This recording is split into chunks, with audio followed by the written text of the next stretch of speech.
Welcome to this video, Immunity Part 3.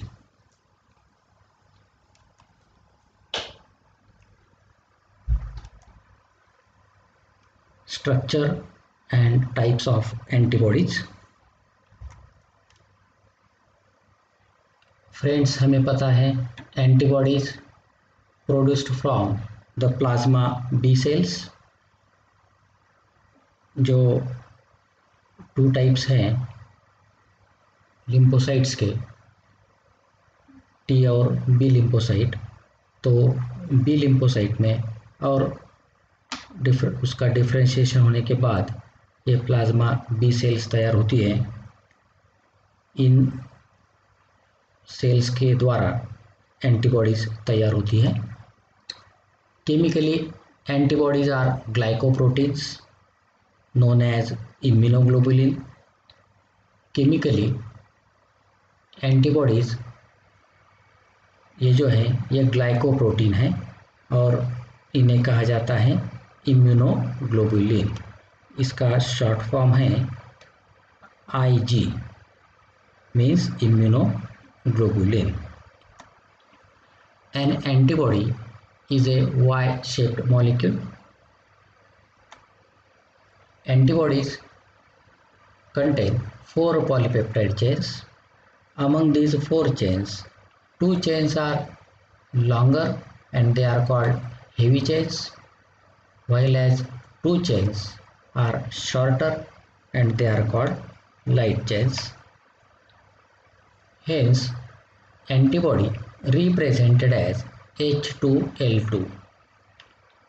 H2 means H for heavy change 2 है इसलिए H2 and L2, L for light change 2 है इसलिए यहाँ पे हम रिप्रेजेंट करते हैं L2। तो आपको ये मीनिंग ध्यान में आ गया होगा H2 और L2 का। These chains are held together by disulfide bonds. ये दोनों टाइप्स की जो चेन्स हैं उन्हें होल्ड करने के लिए डाइसल्फाइड बॉन्ड्स प्रेजेंट रहते हैं। आगे चलकर हम डायग्राम में ये सब देखने वाले हैं।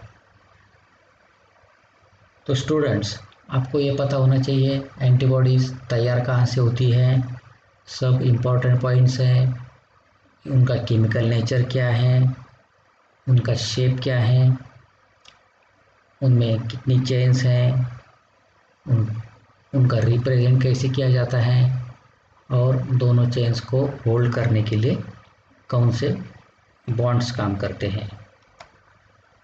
अब देखेंगे हम structure of antibody. Look at this diagram. These are 2 heavy chains which are blue color. Of course, this is the diagrammatic representation. It is not the actual photograph of antibody. ये हम सिर्फ डायग्राम में दिखा रहे हैं। Actually antibodies ऐसे blue और green colour में नहीं होती है। तो ये 2 हेवी चेन्स हैं और ये 2 लाइट चेन्स हैं जो हमने ग्रीन कलर में दिखाई है। इस ग्रीन कलर की जो लाइट चेन है उसका जो हाफ रीजन है, ऊपर वाला हाफ पार्ट, इसे कहते हैं वेरिएबल रीजन, और उतना ही रीजन जो कि हेवी चेन पर है वो है हेवी चेन का वेरिएबल रीजन। हेवी चेन का वेरिएबल रीजन हाफ पार्ट में नहीं है, लेकिन लाइट चेन का वेरिएबल रीजन हाफ पार्ट में है। और ये जो रिमेनिंग पार्ट है दोनों चेन के ऊपर का नीचे वाला, इसे कहते हैं कांस्टेंट रीजन। ये कांस्टेंट रीजन लाइट चेन पे भी है और हेवी चेन पे भी है।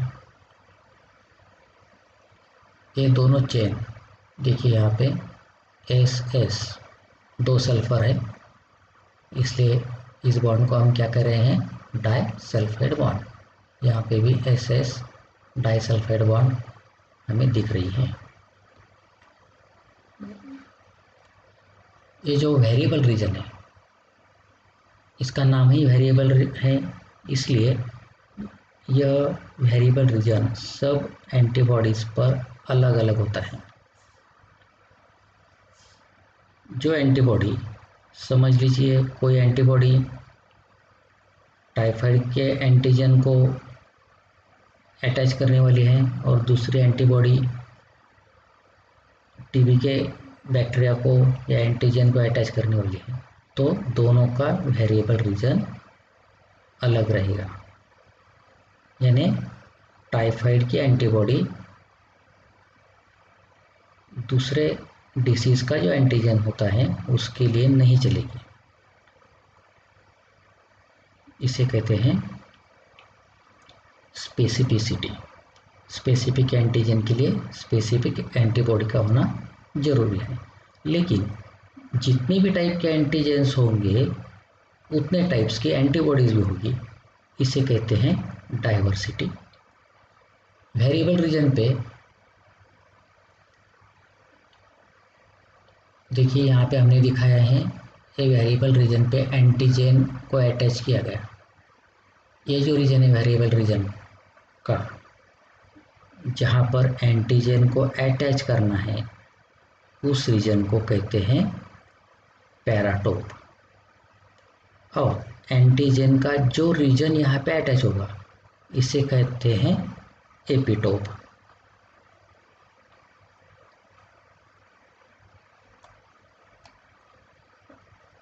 Both chains have two distinct regions, जैसे कि हमने अभी डायग्राम में देखा, दो डिस्टिंक्ट रीजन्स हैं बोथ चेन्स पे, कांस्टेंट रीजन और variable region. Variable region has antigen binding site called paratope. Paratope किस पर है, एंटीबॉडी पर, एंटीबॉडी के वेरिएबल रीजन पर, जहाँ पर एंटीजन को बाइंड होना है। The region of antigen which binds with paratope is called epitope. Epitope antigen पर है, ये एपिटोप पैराटोप से अटैच होगा। There is specific paratope for specific antigen, जैसे कि पहले मैंने बताया आपको कि स्पेसिफिक एंटीजन के लिए स्पेसिफिक एंटीबॉडी का होना जरूरी होता है। Types of antibodies. There are 4 types of antibodies: IgG, IgA, IgM and IgE. IgG ये जो एंटीबॉडी होती है ये मोस्ट एबंडेंट है। About 80% of the total antibodies in our body, ये सबसे ज़्यादा मात्रा में होती है हमारी बॉडी में। These are found in blood, lymph and intestine and these antibodies are the only antibodies which can cross the placenta.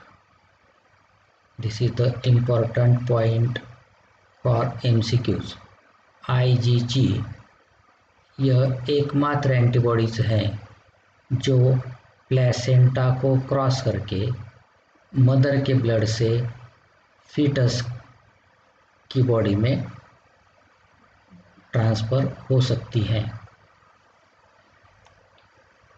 Second type is IgA antibodies. They are about 10 to 15%. They are found in secretions like saliva, tears, mucus, etc. And of course, the most important source of these antibodies, IgA, is the milk, especially the colostrum. Colostrum आपको पता है, child birth के तुरंत बाद जो milk secret होता है, जो कि थोड़ा सा येलोइश कलर का और ठीक होता है, इसे कोलोस्ट्रम कहते हैं, and it is the richest source of antibodies. Next type is IgM antibodies. These are largest in size. They act by agglutination and they also present on the surface of RBCs. And the fourth type is IgE. They are least in number. ये संख्या में सबसे कम होती हैं चारों types में। Found in mucous membrane, skin and lungs,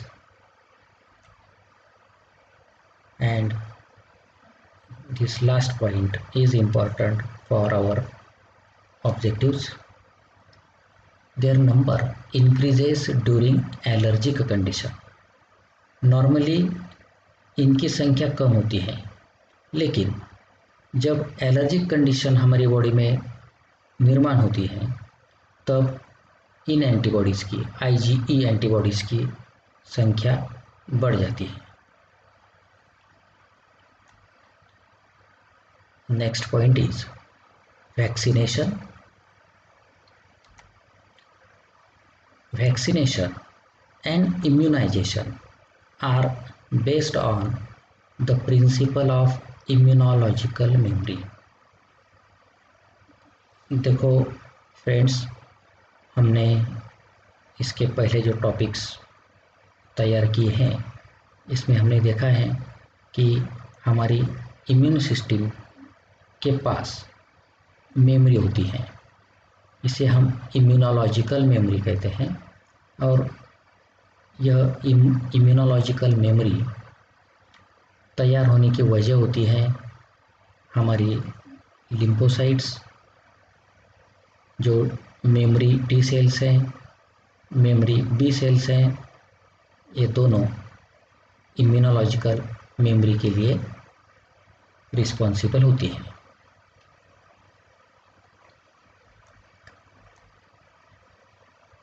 vaccine में क्या होता है? वैक्सीन कंटेन्स एंटीजेनिक पॉलीपेप्टाइड्स और प्रोटीन्स। एंटीजेन में जो प्रोटीन्स है वो प्रोटीन्स हम वैक्सीन में, वैक्सीन बनाने के लिए यूज़ करते हैं।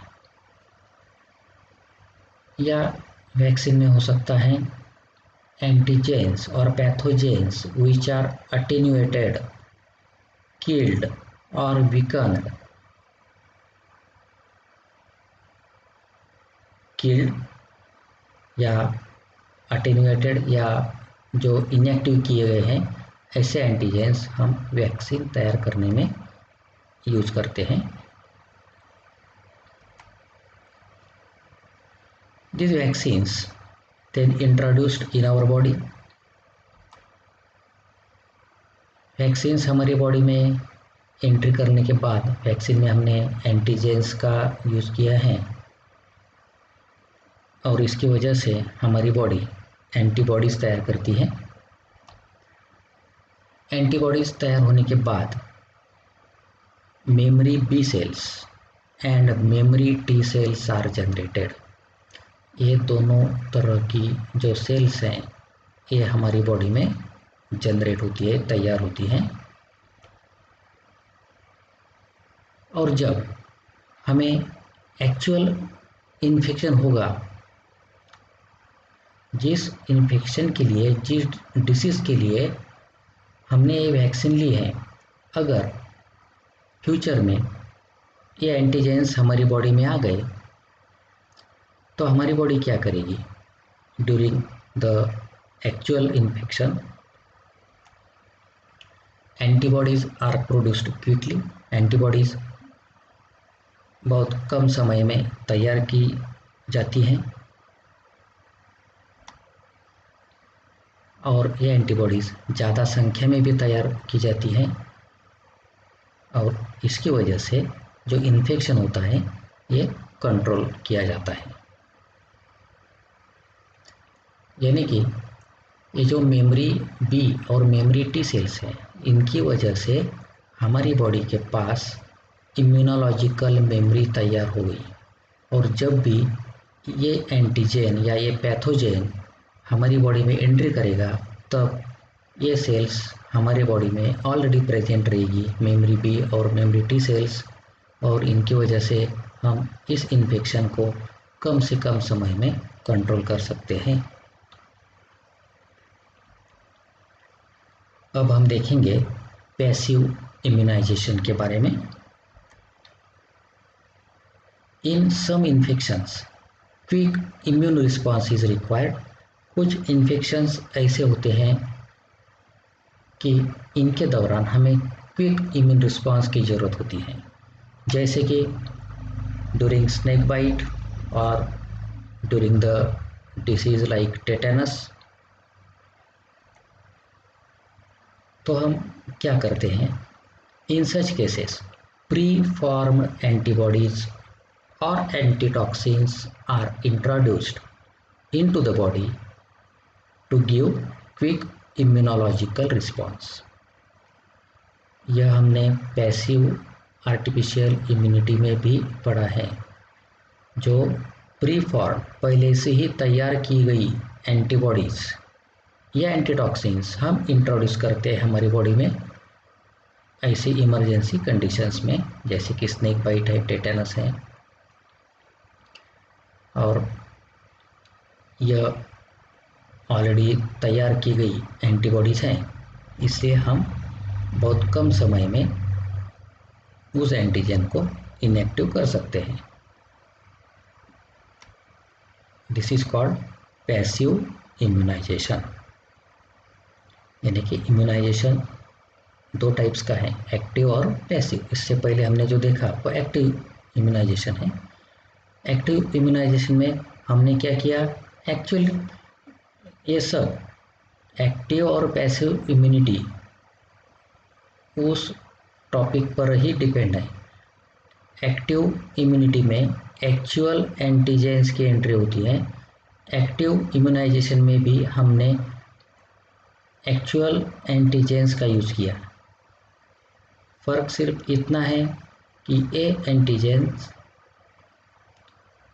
अटेन्यूएटेड हैं या किल्ड हैं, या उन एंटीजेंस के पॉलीपेप्टाइड्स हैं। और पैसिव इम्यूनाइजेशन में हमने प्री फॉर्म एंटीबॉडीज़ का यूज़ किया है। Immunization antigenic polypeptides are produced by using DNA recombinant technology. ये जो एंटीजेनिक पॉलीपेप्टाइड्स हम यूज करते हैं वैक्सीन्स में, इनको तैयार करने के लिए आजकल हम डीएनए रिकॉम्बिनेंट डीएनए टेक्नोलॉजी का यूज कर रहे हैं। Example, hepatitis B vaccine produced from yeast की मदद से हम हेपेटाइटिस बी वैक्सीन तैयार करते हैं। This is the important point for MCQ, इसे ठीक से याद करना। Hepatitis B vaccine produced from the yeast. इस रिकॉम्बिनेंट डीएनए टेक्नोलॉजी की वजह से हम जो वैक्सीन्स तैयार करते हैं उनके बेनिफिट्स क्या हैं। Vaccines can be produced on large scales. हम लार्ज स्केल पे ज़्यादा मात्रा में वैक्सीन्स तैयार कर सकते हैं। Hence they are easily available and they are cheap. इनकी कीमत भी कम होती है, ये इजीली अवेलेबल भी होते हैं, और ज़्यादा संख्या में भी हम इसे तैयार कर सकते हैं। और इसकी वजह से हम ये जो वैक्सीन्स हैं ये ज़्यादा से ज़्यादा लोगों तक पहुंचा सकते हैं, और उनकी हेल्थ मेंटेन करने में ये बहुत उनके लिए हेल्पफुल होते हैं। अब हम देखेंगे अगला टॉपिक, एलर्जीज।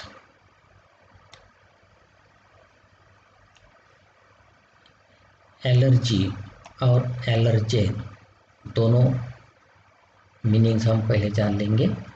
एलर्जेन क्या होता है? Allergen are the substances that cause allergies.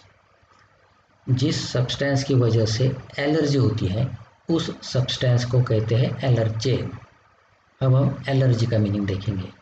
Allergy is the inappropriate and excessive immune response to common allergens.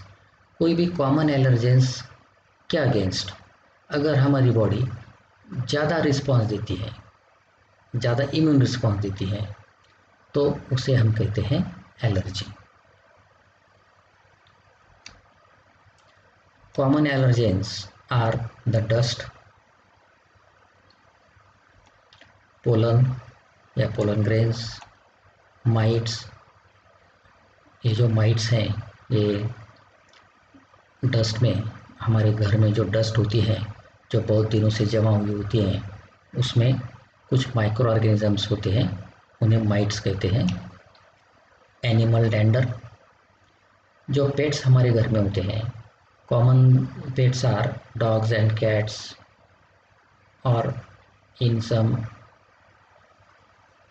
Houses some birds may be used as pets। इन पेट्स के शरीर से जो डेड सेल्स निकलती हैं उसे कहते हैं एनिमल टेंडर, और कुछ लोगों को इसकी भी एलर्जी होती है। मेडिसिन्स और ड्रग्स, कुछ पर्सन्स को कुछ पर्टिकुलर टाइप के मेडिसिन की या ड्रग्स की या एंटीबायोटिक की एलर्जी हो सकती है, और कुछ लोगों को सी फूड और एनिमल फूड इसकी भी एलर्जी हो सकती है। Actually all these are the common substances which we face commonly, but some people they are highly sensitive to these allergens, and hence we call it as that person is suffering from that particular allergy. Symptoms of allergy are sneezing, watery eyes, running nose, and difficulty in breathing। इसके अलावा और भी कुछ symptoms हो सकते हैं, क्योंकि allergy किस टाइप के एलर्जेन की है, जैसे कि रेड रैश, स्किन पर आना या स्किन पर इचिंग होना, या अपने डाइजेस्टिव सिस्टम में कुछ चेंजेस होना, एसीएल जो स्टमक में तैयार होता है इसका कम या ज़्यादा तैयार होना। ऐसे बहुत सारे सिम्टम्स एलर्जी के हो सकते हैं, लेकिन हमने यहाँ पे जो सिम्टम्स रिप्रेजेंट किए हैं वो सिर्फ रेस्पिरेशन के संबंधित हैं, जैसे कि स्नीजिंग, छींकना, वाटरी आइज आँखों में से पानी आना, आँखें लाल होना, रनिंग नोज, नोज में से वाटरी सिक्रेशन तैयार होना, and difficulty in breathing. How allergy is caused, ये जो सिम्टम्स है ये किस तरह से तैयार होते हैं। तो सबसे पहले हमें ये मालूम होना चाहिए, antibodies involve in allergy are IgE। An allergen acts as antigen. जो भी एलर्जेन्स के नाम हमने यहाँ पे देखे, dust, pollen, mites, animal dander, sea food, animal food, etcetera, all these allergens they act as antigen।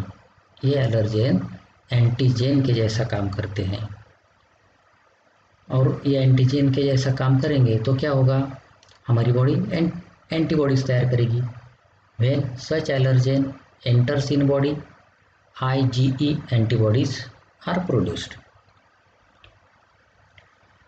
These IgE antibodies, they are attached to basophils and mast cells. हमारे blood में या कनेक्टिव टिश्यू में जो mast cells हैं और basophils है, इन्हें ये एंटीबॉडीज अटैच होती हैं. Due to this basophils and mast cells they get ruptured. ये रप्चर होती है और रप्चर होने से it releases histamine and serotonin. Histamine is responsible to express the above symptoms. जो कि सिम्टम्स हमने इससे पहले देखे, ये सिम्टम्स तैयार होने के लिए कौन रिस्पॉन्सिबल है? हिस्टामाइन. और ये हिस्टामाइन कहाँ से रिलीज हुआ? बेसोफिल से या मास्ट सेल से रप्चर होने के बाद.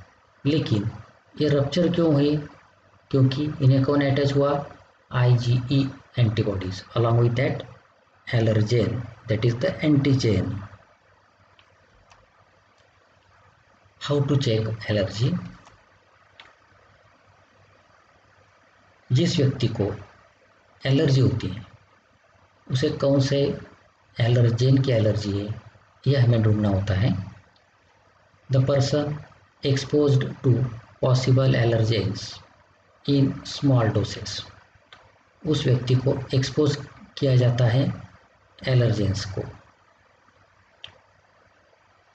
और उस एलर्जेन का उस व्यक्ति पर क्या रिएक्शन होती है, क्या इफ़ेक्ट होता है, ये देखा जाता है. और इससे तय किया जाएगा, कंफर्म किया जाएगा कि उस व्यक्ति को कौन से एलर्जेन की एलर्जी है. Treatment: anti histamine drugs, hormones like adrenaline and steroids are used for the treatment of allergies. इनकी मदद से हम जिस व्यक्ति को एलर्जी होती है उसे ट्रीट कर सकते हैं. लेकिन बार बार इस तरह के ड्रग्स लेना उस व्यक्ति के लिए उतना कंफर्टेबल नहीं होता है, क्योंकि इसके कुछ साइड इफ़ेक्ट्स उसके शरीर पर हो सकते हैं. रेड अलर्ट, जो कि एक खतरे की घंटी है, वो क्या है? इन metro cities many people, even children, are suffering from various allergies. जो बड़े शहर हैं उनमें बहुत से पीपल, इवन छोटे बच्चे, they are suffering from various allergies. It may be due to pollution, क्योंकि वहाँ पे पोल्यूशन ज़्यादा है, due to modern lifestyle and by using the fast foods. इन सब की वजह से एलर्जी होने के चांसेस बढ़ जाते हैं. Which are the allergy disorders? The common allergy disorders are asthma, जिससे आप अच्छी तरह से अब परिचित हैं, इसलिए इसके बारे में ज़्यादा कुछ बताने की ज़रूरत तो बिल्कुल ही नहीं है. और hay fever means it is the allergy for the pollen grains, इसे हे फीवर कहते हैं. Thank you. इस वीडियो को लाइक करना, शेयर करना और मेरे YouTube channel the science of life इसे सब्सक्राइब करना. ये वीडियो आपको कैसी लगी कमेंट बॉक्स में ज़रूर कमेंट करना. Thank you. मिलेंगे नेक्स्ट वीडियो में.